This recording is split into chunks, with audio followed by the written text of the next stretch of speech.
रुपयों की पोटली। एक बहुत पहुंचे हुए संत थे। देश विदेश में उनका नाम था। अपनी सादगी और तप के लिए विख्यात थे। लोगों की उनमें बड़ी आस्था थी। एक दिन एक बेहद गरीब औरत उस संत के पास गई और उनसे विनती की, बाबा, कोई ऐसा उपाय बता दीजिए जिससे मेरे बच्चे रात को भूख से ना रोया करे। मैं बहुत गरीब हूँ और उन्हें पेट भर खाना भी नहीं खिला सकती। बाबा पहले तो महिला की बात को सुनकर गंभीर सोच में पड़ गई। उसके बाद उन्होंने बहुत सोच विचार कर उस गरीब महिला को एक कागज पर कुछ लिख कर दिया और उससे कहा कि इसे अपने घर के बक्से में संभाल कर रख देना। इसे अभी पढ़ने की बिल्कुल भी कोशिश मत करना। अगर भगवान ने चाहा तो जल्द ही तुम्हारे दुख दूर होंगे। औरत को ये लगा कि बाबा ने भूख न लगने के लिए कोई महत्वपूर्ण मंत्र लिखकर उस कागज पर दिया है। उसके बाद औरत ने बाबा को प्रणाम किया और अपने घर चली आई। अगले ही दिन किसी अनजान व्यक्ति ने कुछ रुपयों से भरी एक पोटली उस औरत के घर में फेंक दिया।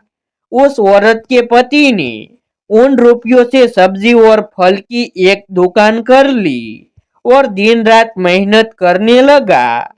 धीरे धीरे बिक्री बढ़ती गई, कारोबार बढ़ता गया और ठीक ठाक आमदनी होने लगी। और कुछ ही महीनों में उस औरत का परिवार गरीबी से उबर गया। समय बीतता गया। अचानक एक दिन उस औरत की नजर उस बक्से पर पड़ी जिसमें उसने संत द्वारा दिया हुआ कागज सुरक्षित रखा था। अब उसे बहुत उत्सुकता होने लगी कि आखिर बाबा ने ऐसा कौन सा मंत्र लिखकर दिया था जिसके कारण उसकी गरीबी समाप्त हो गई। दिन रात वो इसी सोच में रहने लगी कि बाबा के उस कागज में कौन सा चमत्कार छुपा हुआ है। अंत में उत्सुकता की सर्वोत्कर्ष पर पहुंच जब उस औरत का खुद पर नियंत्रण न रहा तो उसने उस बक्से को खोल उस कागज को पढ़ना शुरू किया जिस पर लिखा था, बेटी, मुझे विश्वास है कि एक दिन तुम्हारे दिन फिरेंगे और तुम खुशहाल हो जाओगी।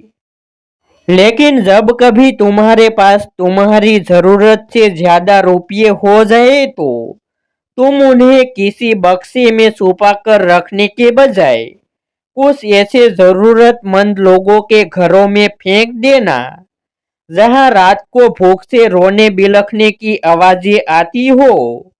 तुम अपना पुराना दिन कभी मत भूलना।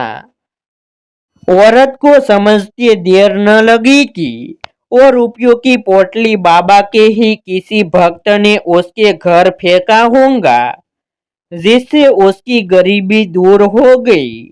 उसकी आंखों से अश्रुधारा बहने लगी।